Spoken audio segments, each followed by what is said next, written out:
اس پورے کانٹیکسٹ میں اب آپ کو حدیث سمجھ آئے گی جو مسند امام احمد میں موجود ہے، المستدرک للحاکم کے اندر موجود ہے، اور شعیب آرنوت جو مسند امام احمد کی تحکیم کرنے والے ہیں انہوں نے اس حدیث کو صحیح کہا ہے، امام حاکم نے اس حدیث کو صحیح کہا ہے، بڑی ڈیٹیل حدیث ہے۔ اس میں آتا ہے کہ حضرت معاویہ اپنے دور میں حضرت عائشہ سے ملنے کے لیے آئے۔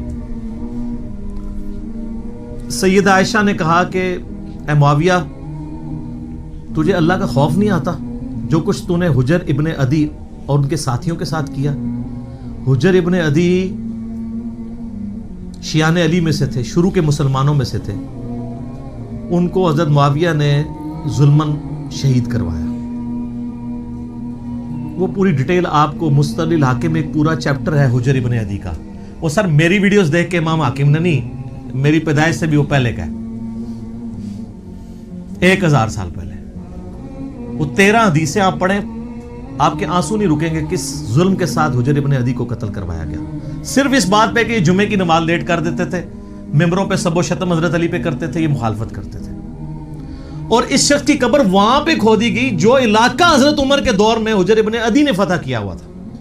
اوئے ہائے ہائے۔ اور آخری وقت میں کہا گیا کہ بچت کی ایک صورت ہے کہ حضرت علی پہ لعنت کر دو، چھوڑ دیں گے۔ ان کا پوری زندگی علی سے عشق کیا، اب موت کو دیکھ کے تو میں حضرت علی کے اوپر سب و شتم کر دوں؟ اور کہا 2 نفل پڑھنے کی اجازت دو، اور نفل تیزی سے پڑھے، اور کہا میں نے اس لیے تیزی سے پڑھے تاکہ تمہیں یہ نہ ہو کہ میں موت کو ڈیلے کرنے کے لیے نماز اس طرح پڑھ رہا ہوں، میں نے زندگی میں کبھی اتنی تیز نماز نہیں پڑھی۔ اور پھر کہا وصیت کی لوگوں کو، ایران والوں نے حجر ابن عدی کے اوپر، جن کو آپ کہتے ہیں صحابہ کو نہیں مانتے، انہوں نے پوری ایک فلم بنائی ہے حجر ابن عدی کے اوپر، یوٹیوب پہ رکھی ہے اردو ڈبنگ کے ساتھ۔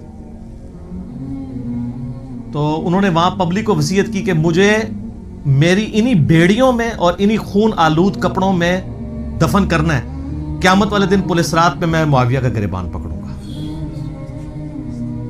ان کے ساتھی بھی قتل کیے گئے صرف ایک ٹسل کے اندر کے حضرت علی کے سپورٹر کیوں ہیں۔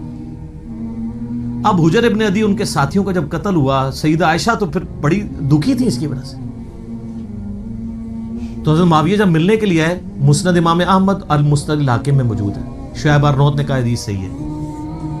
کہا معاویہ تجھے کوئی خوف نہیں آیا؟ تو نے حجر ابن عدی اور ان کے ساتھیوں کے ساتھ جو کچھ کیا، اور تجھے ڈر نہیں لگتا کہ میں ایک بندہ مقرر کروں جو چھپ کے تیرے اوپر وار کرے اور تجھے قتل کر دے؟ یعنی حضرت عائشہ کا غصہ کس لیول کا تھا کہ میں گریلا وار کروا کے تجھے مروا نہ دوں۔